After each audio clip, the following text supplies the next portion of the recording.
की भी सेंसेक्स में एंट्री होने जा रही है।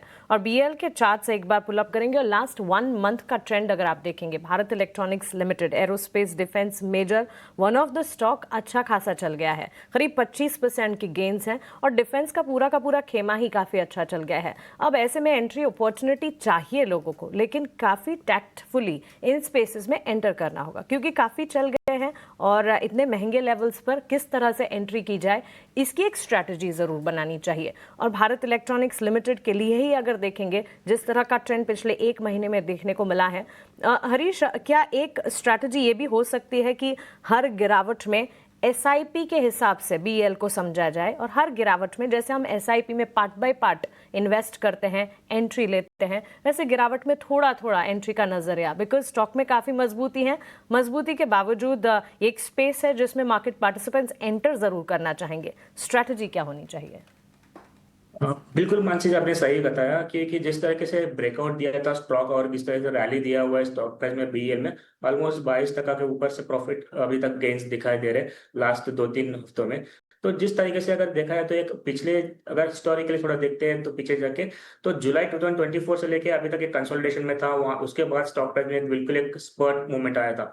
तो मुझे लग रहा है कि एक एग्जैक्टली क्लियर ब्रेकआउट है 340 के अराउंड, क्योंकि जो प्रीवियस ऑल टाइम हाई था, जब तक 340 के अराउंड है, जब उसके आसपास आता है तो बिल्कुल एसआईपी की तरफ बिल्कुल इन्वेस्ट कर सकते हैं, हार्ड डिप में बाइंग कर सकते हैं, क्योंकि it will be risk reward भी फेवरेबल रहेगा उस टाइम पे। मुझे लग रहा है कि अगर कोई एसआईपी करना चाहता है तो मुझे लग रहा है 340 तक जब भी लेवल्स आते रहते हैं तो हार्ड डिप में बाइंग का बिल्कुल रख सकते हैं ऊपर की ओर, क्योंकि अभी इसका जो ट्रेंड है अभी जस्ट शुरू हुआ है। जिस तरीके से देखा जाए तो 340 का लेवल क्रॉस किया था पिछले हफ्ते में, तो उसके चलते मुझे लग रहा है कि और कंटिन्यू रहेगा आगे भी ऊपर की ओर।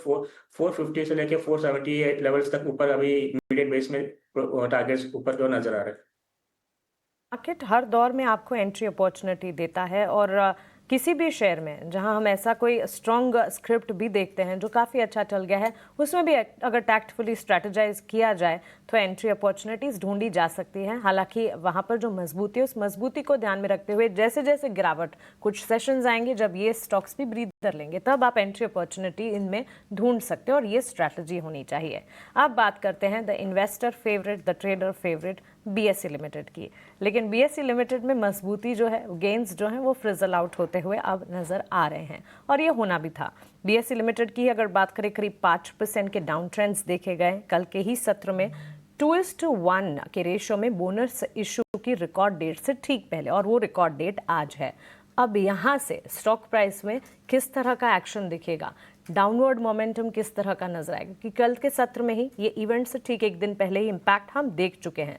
6996 के लेवल्स, एक समय 7500 और उसके आगे के लेवल्स भी देख चुका है ये स्टॉक। हरीश, आपको क्या लगता है, बिकॉज एक्स डेट है आज, और आज का जो ये सत्र है बीएसई लिमिटेड के लिए इम्पॉर्टेंट भी होगा। रिकॉर्ड जिस तरह से हम देख रहे हैं, अच्छा खासा एक्शन स्टॉक ने दिखाया है, लेकिन अब इस इवेंट से ठीक पहले और आज के सत्र में तो इवेंट भी प्ले आउट होगा। किस तरह के सेंटिमेंट्स बीएसई लिमिटेड के लिए यहाँ से आगे बनेंगे, और मार्केट पार्टिसिपेंट्स को कैसी रणनीति अपनानी है? मानसी जी, अगर चार्ट पे ऊपर बीएससी का देखते हैं तो बीएससी लिमिटेड का तो कल के दिन एक शार्प फॉल आया था, जो कि ऑलमोस्ट 4.5% तक ऑलमोस्ट लॉसेस थे। तो एक शॉर्ट टर्म में एक ट्रेंड लाइन ब्रेकडाउन दिया हुआ है स्टॉक, और इमीडिएट बेस में सपोर्ट देखते हैं तो 2275 का है। जब तक इसके ऊपर टिका है मुझे लग रहा है कि स्लाइटली बाउंस बैक देखने मिल सकता है, लेकिन उसके नीचे मुझे लग रहा है कि सीवियर फॉल देखने मिल सकता है, जो कि स्टॉक प्राइस को 2050 तक नीचे को खींच सकता है। तो अभी फिलहाल के लिए सपोर्ट जोन है मेजर 2275 का। सो जब तक इसके ऊपर टिका हुआ है मुझे लगता है कि स्टॉक प्राइस थोड़ा बाउंस बैक के लिए एक्सपेक्ट कर सकते हैं, लेकिन उसके नीचे मंदी हो सकता है स्टॉक प्राइस में, तो थोड़ा कॉशियस होने की जरूरत है। और जिस तरीके से वॉल्यूम्स का गेन हो रहा है कल के सत्र में देखा जाए तो सेलिंग के ऊपर, मुझे लग रहा है कि थोड़ा कॉशियस की जरूरत है इस टाइम पे।